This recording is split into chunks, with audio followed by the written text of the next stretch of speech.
Hello and welcome on 360 Sport on Trust TV. Adeni Ajishafe. Time to take you around the world of sport, activities in the world of that had to do with Real Madrid yesterday. A big one for Girona, where a particular player scoring 4 goals against the Los Merengues. Unbelievable. More of this to come on the show, but we start from the home scene. That's with Nigerian story. We always want to push our own first. At least no one will do it better if we don't. I have in the studio Emmanuel Fashemi. Good to have you, Emmanuel. Thanks for having me this morning. Yes, let's start with big soccer taking place in Kebbi State, where teams are really fighting for honors over there in Kebbi State. 2023 NBSL, Nigerian Big Soccer League, match day 3 wrap. Kebbi Big Soccer Club outshine Kada Stars. Kebbi United maintained fine run in those encounters that happened over there in Kebbi State. Matches were played in match day 3, and after the match day 3, where all the teams are really playing right now, if you look at how the table is standing in the Kebbi, that's the NBSL match day 3 table right now, you look at Kebbi Big Soccer really topping there with 9 points after playing 3 matches and also winning, scoring 11 goals, and they conceded 4, making it 7 goal difference, standing top there with 9 points. Kebbi United as second. It's a battle of the Kebbi teams now. They have 8 points, followed by Namco Patigi Beach Soccer Club, Kadak Beach Soccer Club, Smart City, and Ibom Beach Soccer Club. 6 teams right now fighting for honors. Number 1 on the log is Kebbi BSC, Kebbi United second, Patigi third, and Kada trailing, standing in 4th position. I think I love the fact that the league has started, and really they have to move around Nigeria, but now they are in Kebbi State trying to make this particular league a workable one. Yes, for the Beach Soccer League, we all know that it all started, let's say the movement started from Kebbi State, and that's from Kebbi State, that was where the birth of beach soccer was given to, and as it stands right now, in the last edition it was Kada who actually who won the last edition, and now the Kebbi beach soccer team wants to retain the title they won at the first edition. But so far so good. It is a sport that is evolving in Nigeria, and it has I think they've done well. The organizers, those who are in charge of the beach soccer sports in Nigeria, have actually done well.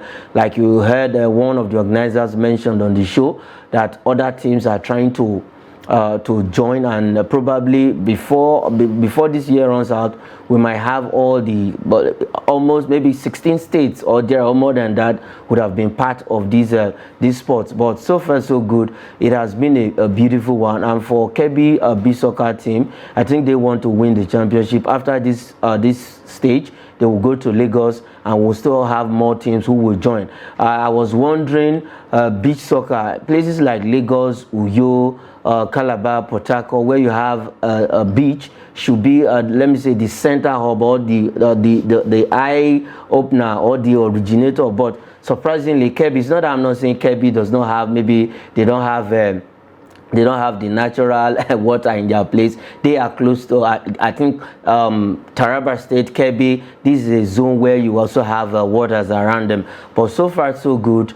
It has been going on well in Kebbi, and let's see how it ends. And probably the final phase, we might have more teams that will join, and at the end of the day, this is going to be a sport that is also going to be as big as football in Nigeria. Well, really, it's to be a very big one, because I remember the big soccer team of Nigeria, that is Super Sun Eagles, where the late coach Ahmad Shuaibu really holds sway. He held sway there, being their coach, and severally he was able to at least tinker the tank of the team then. The Super Sun Eagles were really formidable in Africa, even though we know Senegal team, they are really a force to reckon with. But when it comes to big soccer, Super Sun Eagles really did well. Not forget the likes of Ibenebu, Abu Aziz, all of them did so well in that sport. In fact, the fame they made in playing beach soccer, they didn't even make it like that in football. When they were playing normal. So right now, what matters more, aside the fact that Super Sun Eagles are for now being rested, you look at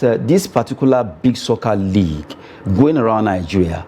Anywhere it's starting, Nigeria is Nigeria, you understand? But I look at, it's a good thing that we have a league running, no matter how difficult or how they manage to get it together, but at least it has started. We have look at even some federations. This is an association under NFF. Still, they're still managing, at least trying to see how they can better the loss of big soccer development in Nigeria. We have federation who are not even, you don't even know what they do throughout the whole year. Nothing to show for it. But right now, look at this. The big soccer players, opportunity comes for them because there are big soccer clubs in Europe that could sign them, even in Africa.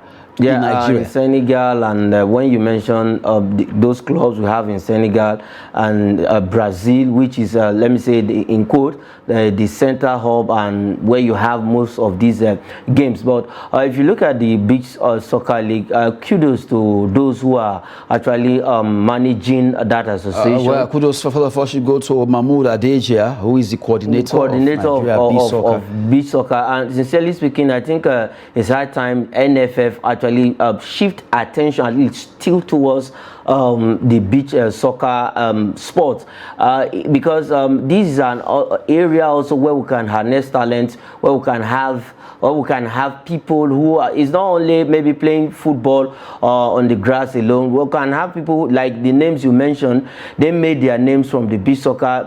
Late Amadou Shaibu was outside coaching the senior team, the Super Eagles. He also made name for himself from the beach soccer team. I remember the African Nations Cup where they went to, and en route will qualify to the World Cup. Nigeria have been to the World Cup about 3 times from the beach soccer World Cup, though our performances was nothing to write home about. But overall, we have given our best. I think NFF should do more, and then other sports stakeholders should also come in and help to see how this sport can actually grow.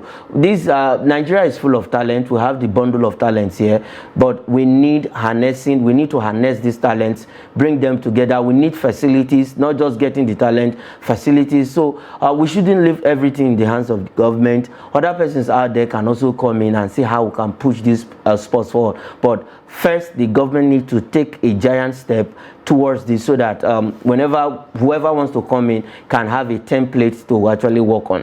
We've been talking about Nigerian Beach Soccer League taking place in Kebbi State, where Kebbi Beach Soccer really topping that group there with 9 points after playing 3 matches, and being followed by Kebbi United Beach Soccer. Is a battle of the Kebbi teams. Not forgetting Kada, defending champions, also part of the top teams leading in that particular group. Well, right now they are standing 4th. Although it's a marathon, not a sprint, it's still on, and they will be moving to another place. But right now, good one for all the teams participating in this Big Soccer League taking place in Kebbi State. And from Kebbi, let's go straight to Ikenne, Ogun State. As we talk about the MPFL La Liga under 15 promises, where the semi-finalists actually showcased their talent yesterday, and we have finalists now, 2 teams. That's Plateau United and Remo Stars beat El Kanemi and Sunshine Stars to make finals. Well, good one for Plateau United, represented by Miss Palace Academy.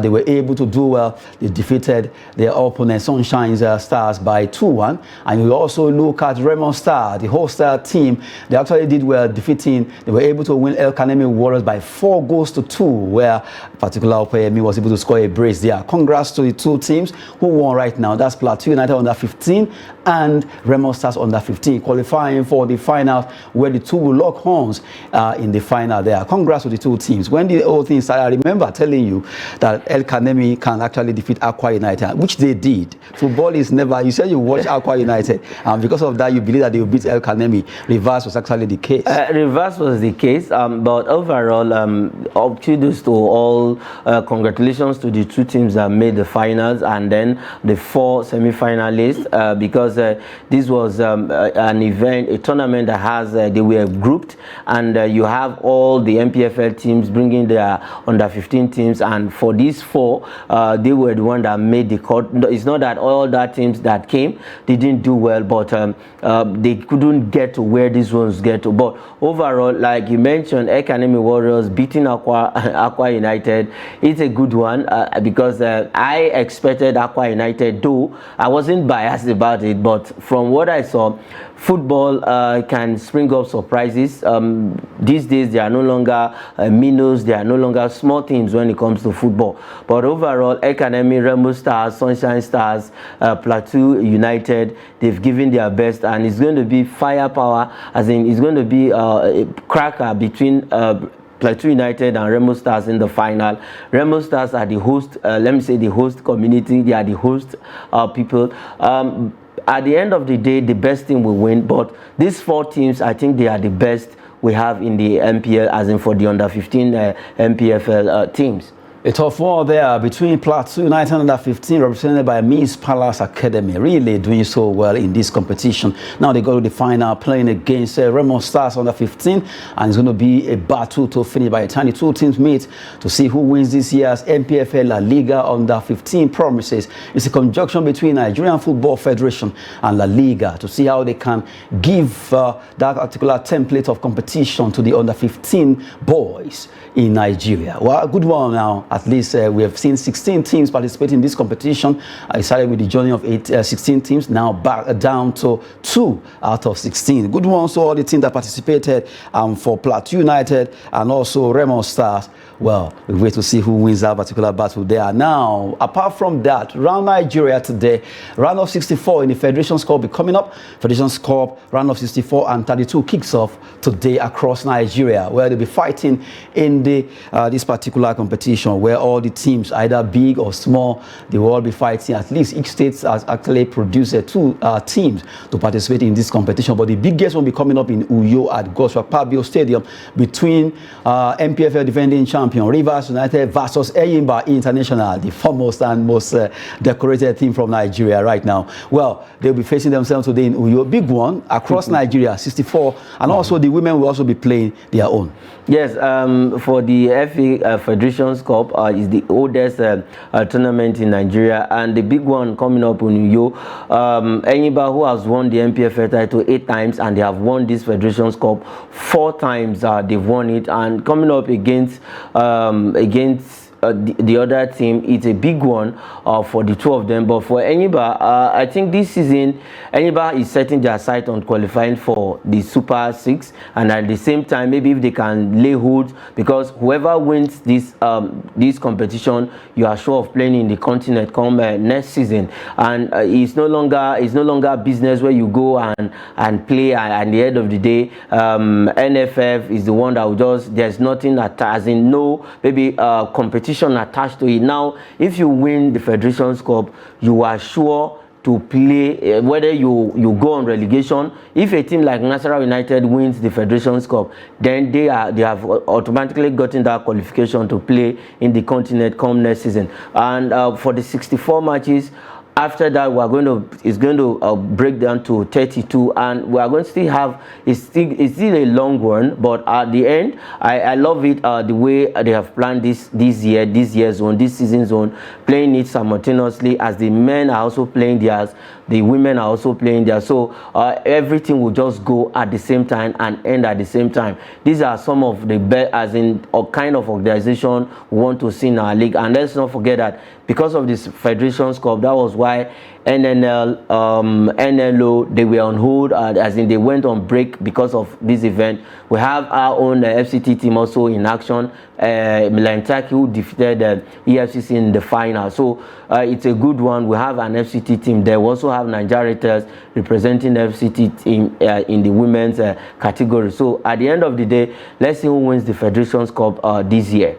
Well, a big one happening in the Federations Cup, 64 rounds. The teams are fighting for honors there, not forgetting the women also, trying to see who wins the Federations Cup, the oldest competition in Nigeria. Right now, we move away from the Federations Cup as the teams are battle ready to fight there. Let's talk about the Golden Eaglet, Nigerian under-17 team. Right now, they are in Algeria, precisely in Constantine, where they'll be playing against Zambia, Morocco, and South Africa in their group matches. Have to do with under-17 AFCON. But the main thing right now, just yesterday, they were able to pass the MRI scan. What is MRI? Magnetic resonance imaging, where they test the true age of these players, which has been done, and really, they all passed. And in fact, they said within 1 hour, the 26th team, the player rather, in the team or squad, were really quickly given that chance that you all pass, get the nod, and move on. And to let you know, the more the doctors stay, then you have to be afraid, because that shows that something is wrong. But this one, 26 players tested within 1 hour, that shows that really all the boys, looking at their faces, you know these are under 17, really.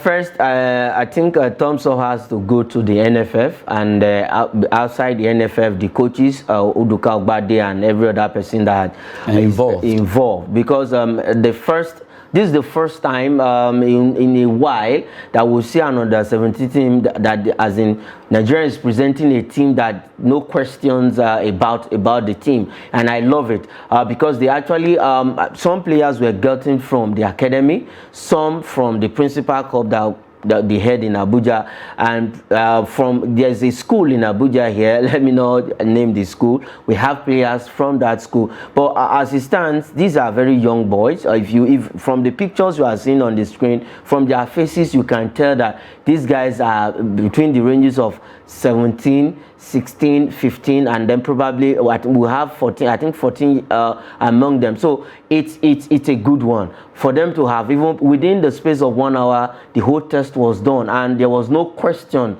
about it. And that's a good one for us if we can go this way. But the problem I have right now is after the under-17, what is next for these guys?